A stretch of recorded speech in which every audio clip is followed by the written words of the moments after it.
नमस्कार, welcome to मेडलर्न dental material सिरिजमा आज हामी अगार अगारको बारेमा पढ्दैछौँ। सो अगार अगारको बारेमा डिटेलमा पढ्नु पर्दाखेरि चाहिँ agar agar is a type of reversible elastic impression material. So हामीले हाम्रो लास्ट भिडियोमा चाहिँ एल्जिनेटको बारेमा कुरा गरेका थियौँ है। सो एल्जिनेट र अगार भनेको चाहिँ दुइटै हाम्रो हाइड्रोकोलोइड इम्प्रेसन मटेरियल हो होइन। तर अनलाइक एल्जिनेट अगार अगार भनेको चाहिँ reversible type of impression material हो भन्नाले एकपटक युज गरिसकेपछि हामीले त्यसलाई फेरि पनि रियुज गर्न सक्छौँ। तर एल्जिनेटको केसमा यस्तो थिएन है। So let's go to the composition of agar agar. कम्पोजिसनमा हेर्नु पर्दाखेरि चाहिँ इन्ग्रिडियन्ट्स छ अगार। अगार भनेको चाहिँ it is the basic constituent as a tray or the syringe material है। अनि हामीसँग बोरेट्स पनि हुन्छ इन्ग्रिडियन्ट्समा that improves the strength of the gel and also retards the setting of the plaster when poured into a finished impression. So रिटार्डरको रूपमा बोरेट्सले काम गर्छ। त्यसै गरी we have potassium sulphate. Potassium सल्फेटले चाहिँ it counters the retarding effect of borates. So we saw that हाम्रो यो बोराट्सले चाहिँ रिटार्डरको रूपमा काम गरेको थियो। तर यसको रिटार्डिङ इफेक्टलाई चाहिँ काउन्टरएक्ट गर्नको लागि चाहिँ पोटासियम सल्फेट हुन्छ। अर्को भनेको चाहिँ हार्ड व्याक्स हुन्छ which acts as a filler that affects the strength अनि विस्कोसिटी र रिजिडिटी अफ द जेल। अर्को भनेको चाहिँ हाम्रो थिक्सोट्रोफिक मटेरियल हुन्छ जसमा विच चाहिँ एक्ट्स एज अ प्लास्टिसाइजर होइन। यसमा पर्छ ग्लिसरिन, थाइमोल अनि थाइमोल चाहिँ it acts as a bactericide. अर्को भनेको चाहिँ हाम्रो अल्काइल बेन्जोएट्स हुन्छ विच इज द प्रिजर्भेटिभ। अनि वाटर भनेको चाहिँ it is obviously the dispersion medium. र फाइनली अर्को हुने भनेको चाहिँ colouring and flavouring agent for patient comfort र एक्सेप्टेन्स है। सो इन्ग्रिडियन्ट्स यति नै भयो अनि तिनीहरूको चाहिँ रेस्पेक्टिभ फङ्सनहरू पनि हामीले जान्नुपर्छ। अब चाहिँ हामी जाऊँ म्यानिपुलेसनमा। सो अब अगार अगारलाई चाहिँ हामीले इम्प्रेसन लिनको लागि कसरी म्यानिपुलेट गर्छौँ त भन्दाखेरि फर्स्टमा त हामीले मटेरियल्स रेडी गर्नु पर्यो। सो यसको लागि चाहिँ अलिकति आर्मामेन्टेरियम चाहिँ अलिकति धेरै चाहिन्छ as compare to alginate. So हामीलाई चाहिन्छ हाइड्रोकोलोइड कन्डिसनर, त्यसै गरी वाटर कुलिङ सिस्टम चाहिन्छ अनि रिमलक ट्रेज पनि चाहिन्छ र इम्प्रेसन सिरिङ्सहरू चाहिन्छ। त्यसै गरी कनेक्टिङ वाटर होज र अगार ट्रे मटेरियल अनि अगार सिरिन्ज मटेरियल चाहिन्छ। अब हामीले डिटेलमा पढ्दाखेरि चाहिँ कन्डक्टिङ युनिट भनेर पढ्नुपर्छ। यो कन्डक्टिङ युनिट भनेर चाहिँ हाम्रो सर्ट नोट्सहरूमा पनि सोधिन्छ र भाइभाहरूमा पनि सोधिन्छ। So we have to know about the conducting unit in detail. So यसमा चाहिँ बेसिकली तिनवटा सेक्सन्सहरू हुन्छ। फर्स्टमा भनेको बोइलिङ अर लिक्विफ्याक्सन सेक्सन छ। यसमा चाहिँ के गरिन्छ भन्दाखेरि agar is kept in the boiling water that is 100 degree Celsius for 10 minutes so that the soil becomes homogeneous. यो soil चाहिँ homogeneous हुन्छ and becomes free of lumps. So every time this material is liquefied, 3 minutes should be added as after every use, agar brush heap structure gets more difficult to break. So as we know, agar agar त हाम्रो reversible kind of material हो. That means it is reusable. So हामीले त्यसलाई धेरै पटक use गर्छौँ अनि फेरि त्यसलाई फेरि लिक्विफाई गरेर फेरि रियुज गर्छौँ होइन। सो त्यो गर्ने क्रममा चाहिँ एभ्री टाइम हामीले त्यसलाई लिक्विफाई गर्दाखेरि चाहिँ 3 मिनट चाहिँ एड गर्नुपर्छ के। किन भन्दाखेरि एभ्री युज पश्चात चाहिँ अगारको ब्रस हिप स्ट्रक्चरलाई चाहिँ ब्रेक गर्न अझ डिफिकल्ट हुन्छ क्या। सो त्यसलाई ब्रेक गर्नको लागि एक्स्ट्रा टाइम चाहिन्छ। So we have to add 3 minutes extra हरेकपल्ट। अब त्यसपछि चाहिँ हाम्रो स्टोरेज सेक्सनमा चाहिँ के हुन्छ भन्दाखेरि material is then stored at 65 to 68 degrees Celsius temperature and it is stored in the soil gel condition. So storage section मा चाहिँ त्यसलाई स्टोर गरिन्छ 65 to 68 degree Celsius टेम्परेचरमा। अर्को भनेको चाहिँ हाम्रो फाइनल सेक्सन छ टेम्परिङ सेक्सन। सो टेम्परिङ सेक्सनमा चाहिँ after the storage of the agar is kept at 46 degrees Celsius for 2 minutes with the material loaded on the tray. So मटेरियललाई ट्रेमा load गरिसकेपछि चाहिँ हामीले 46 degree Celsius मा 2 minutes को लागि चाहिँ हामी राख्छौँ। This reduces the temperature so that it is tolerable to the patient अनि it can be tolerated by sensitive oral tissues and it also makes the material viscous. So tempering section ma राख्नुको मुख्य कारण भनेको चाहिँ to make the temperature that is acceptable to the sensitive oral tissue and also makes the material viscous है. So यो चाहिँ हाम्रो थियो conditioning unit. अब चाहिँ हामी जाम water cooled trays मा. So water cooled trays भनेको चाहिँ कस्तो हो भन्दाखेरि it is the special kind of tray required to make the impression with the agar. So यो kind of tray चाहिँ specially agar को impression लिनको लागि use गरिन्छ. So rim lock tray with water circulating devices are used. अनि यो rim lock trays भनेको चाहिँ कस्तो भन्दाखेरि beading on the side edge of the tray border that helps to retain the material. So suppose यो चाहिँ हाम्रो यस्तो खालको ट्रे मानौँ हैन, सपोज अब यो हाम्रो ट्रे छ भने चाहिँ यसको यो एजेसहरु छ नि, यो एजेसहरुमा चाहिँ मजाले यस्तो खालको बीडिङहरु हुन्छ के. So यस्तो beading on the inside edge of the tray border that helps to retain the material is known as the rim lock tray. So beading छ ट्रे को एजेसहरुमा भने चाहिँ त्यसलाई भन्छ rim lock tray. त्यसपछि चाहिँ हाम्रो छ pressure of the inlet and the outlet helps in water regulation so that the material cools down and sets faster. So water circulation चाहिँ किन चाहियो त भन्दाखेरि त्यो मटेरियललाई चाहिँ properly cool down गर्नको लागि त्यो भइहाल्यो है. अब tray should allow the space of 3 mm occlusally and laterally and extend distally to cover all the teeth. Once it is placed in the mouth, water is circulated at 18 to 21 degrees Celsius that leads to the rapid cooling and gelation of the agar. So हाम्रो यो जुन tray छ नि त्यो ट्रेले चाहिँ 3 mm occlusally र laterally चाहिँ space allow गर्नु पर्यो. त्यसै गरी डिस्टली चाहिँ सबै टिथहरुलाई चाहिँ कभर गर्न सक्नु पर्यो हैन. अनि अब त्यो मटेरियल राखेर अनि हामीले माउथमा प्लेस गरिसकेपछि चाहिँ वाटर सर्कुलेट गरिन्छ एट 18 to 21 डिग्री सेल्सियस, जसले गर्दाखेरि चाहिँ र्यापिड कुलिङ हुन्छ, जसले गर्दा जेलेसन अफ अगार हुन्छ. द्याट मिन्स सेटिङ अफ अगार पनि भन्न मिल्छ जेलेसन अफ अगारलाई. सो त्यो भयो हैन. अब चाहिँ हामी जाम इम्प्रेसन टेक्निकमा. सो इम्प्रेसन टेक्निक चाहिँ हाम्रो यस्तो खालको छ. फर्स्टमा चाहिँ हाम्रो छ वेट फिल्ड. सो यसमा के हुन्छ भन्दाखेरि here the area to be recorded is flooded with warm वाटरले फ्लड गर्ने जुन एरियामा रेकर्ड गर्नुपर्ने छ. त्यसपछि syringe material is kept on the occlusal surface of the tooth and the tray material is placed pressed on the syringe material. So अब हामीलाई लाग्ला यो सिरिन्ज मटेरियल के हो, ट्रे मटेरियल के हो. So it's simple. यदि अगार चाहिँ सिरिन्जमा राखिएर चाहिँ लोड गरिन्छ भने चाहिँ हाम्रो त्यसलाई भनिन्छ सिरिन्ज मटेरियल. यदि त्यो सिरिन्जमा राखिएको छ, यदि त्यो ट्रेमा राखिएको छ भने त्यसलाई भनिन्छ tray material. So it's that simple है. त्यो भइहाल्यो. सो वेट फिलको लागि चाहिँ कसरी गरिन्छ भन्दाखेरि जुन चाहिँ एरियामा हामीले रेकर्ड गर्नु छ त्यसलाई चाहिँ वाटरले फ्लड गर्ने, वार्म वाटरले फ्लड गर्ने भन्नाले वाटरले मजाले फ्लड गरिसकेपछि चाहिँ अब सिरिन्ज मटेरियल चाहिँ हामीले अक्लुजल सर्फेसमा हाल्यो सिरिन्जको मद्दतबाट हैन. So suppose this is our arch. अब यो एरियामा चाहिँ हामीलाई इम्प्रेसन लिनु छ भने फर्स्टमा हामीले यसलाई वाटरले फ्लड गर्नु पर्यो. त्यसपछि चाहिँ सिरिन्ज मटेरियल हामीले टुथ सर्फेसको माथि हाल्नु पर्यो. त्यसपछि ट्रे मटेरियल चाहिँ it is pressed on to the syringe material. Syringe मटेरियलको माथि चाहिँ अब हामी ट्रे मटेरियललाई चाहिँ प्रेस गरिदिन्छौँ. सो अर्को टेक्निक भनेको चाहिँ हाम्रो छ ल्यामिनेट टेक्निक, जसलाई चाहिँ अगार एल्जिनेट टेक्निक पनि भनिन्छ. यो पनि इम्पोर्टेन्ट छ, सोधिन्छ भाइभामा पनि.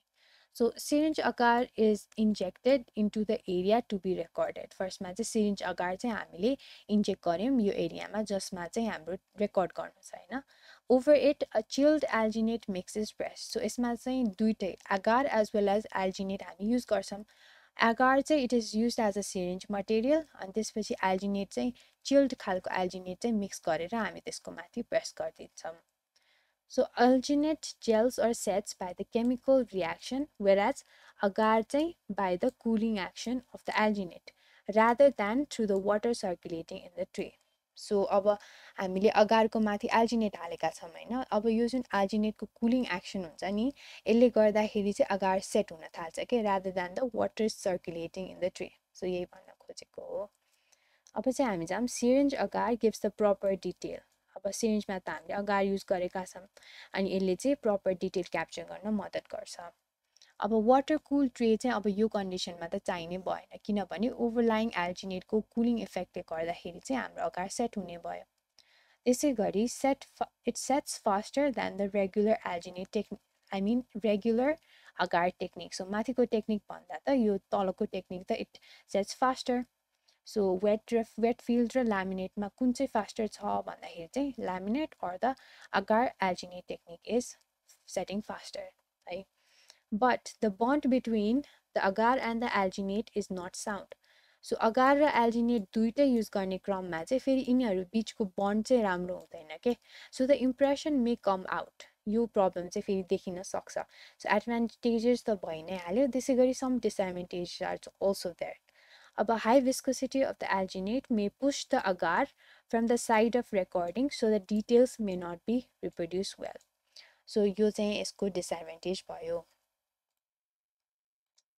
So अब चाहिँ हामी जाम एडभान्टेजेसहरुमा हैन So further advantagesहरु of the agar material impression material as a whole चाहिँ के हो भन्दाखेरि it is an elastic in nature so elastic in nature भन्नाले चाहिँ अब undercutsहरुबाट easily remove गर्न सकिने भयो हैन impression लाई so that is an advantage त्यसै गरी good recovery from distortion त्यो बुझिन्छ त्यसै गरी it is an reusable material अर्को भनेको palatable and tolerable to the patient because of the water cooling system है त्यो पनि भयो अर्को भनेको चाहिँ it is economical पनि भनिन्छ किनभने it is obviously reusable भयो अर्को भनेको चाहिँ it is hydrophilic means impression अब hydrophilic भनेको त even in the presence of moisture in the mouth also we can take the impression नि त so impression in the moist mouth is not a problem so त्यो पनि एउटा advantage भयो अर्को अब हामी जाम disadvantages of the agar material है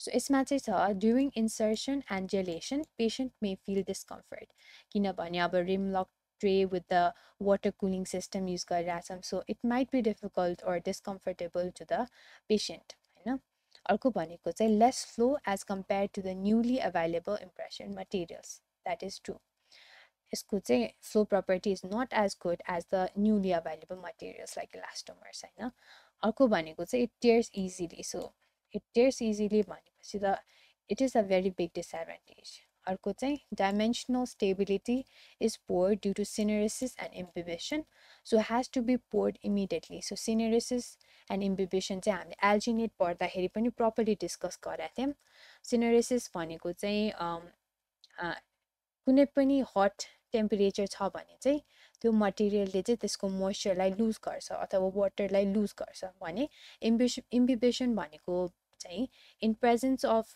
वाटर चाहिँ अब के गर्छ त भन्दाखेरि इट एब्जर्ब्स द वाटर के त्यो भयो है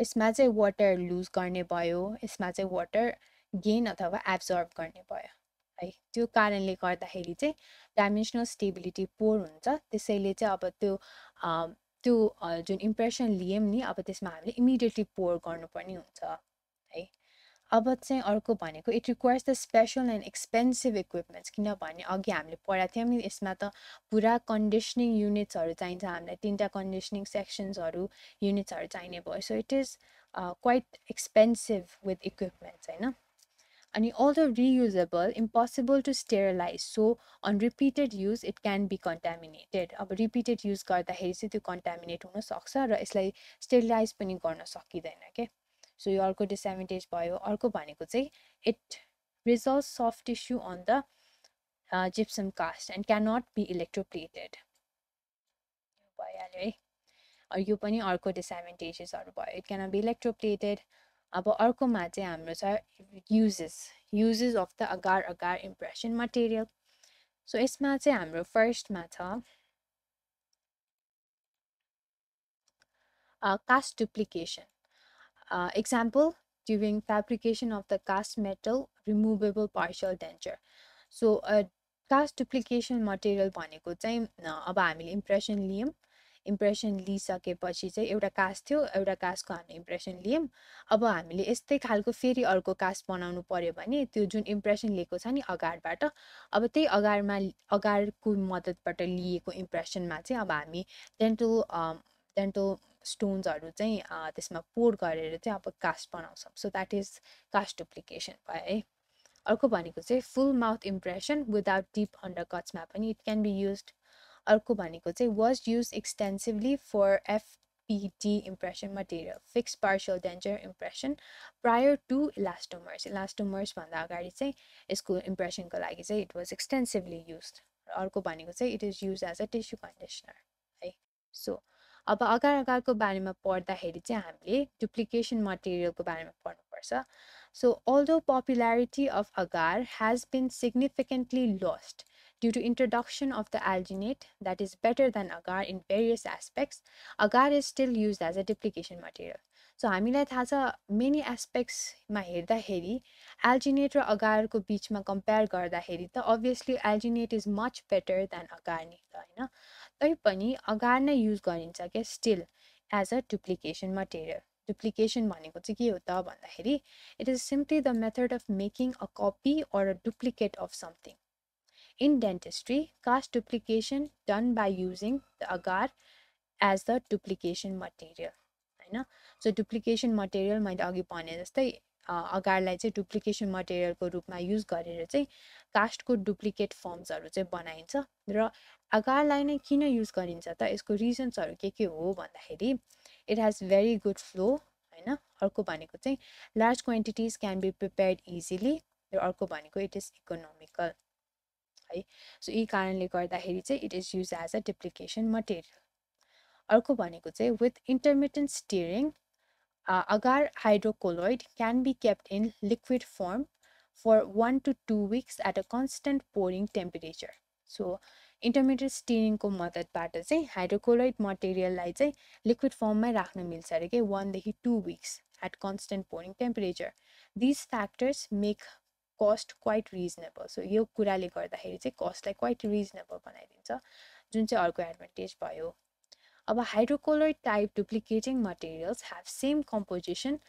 as the impression materials but their water content is higher consequently agar alginate content is lower that influences their compressive strength and percentage permanent set है अर्को भनेको चाहिँ these properties requirements are identified in ADA specification number 20 as the duplicating material so ADA specification number 20 को आधारमा चाहिँ agar is considered as a duplicating material अनि यसको duplicating material मा हुनुपर्ने property requirements पनि यही ADA specification number 20 को under पर्छ so this is all for agar agar impression material so यदि तपाईलाई यसको नोट चाहिएको छ अथवा बेसिक साइन्सको कुनै पनि नोट चाहिएको छ भने तपाईले हाम्रो टेलिग्राम ग्रुपमा जोइन हुन सक्नुहुन्छ जसको लिंक चाहिँ तल डिस्क्रिप्सनमा दिएको छ so thank you for watching thank you